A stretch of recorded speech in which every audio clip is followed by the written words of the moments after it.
අපිත් වැටිලා මැරෙන්නේ මහපාරේ නම් දවස් ගණන් මහපාරේ අපේ මිනිහ තියේවි.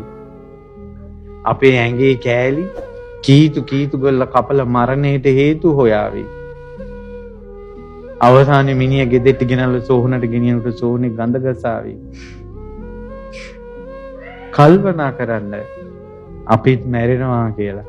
යනකොට බදාගෙන හිටපු මහ පොළොව අතෑරලා යනවා.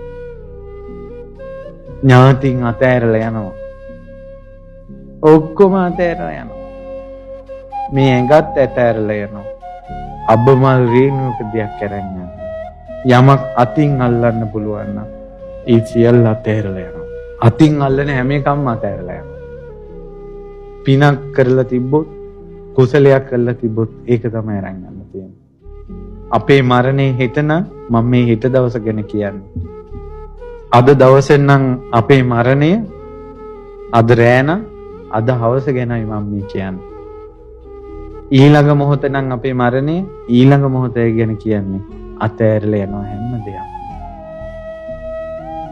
යමක් දුන්නද ඒ දේ තමයි අරන් යන්නේ.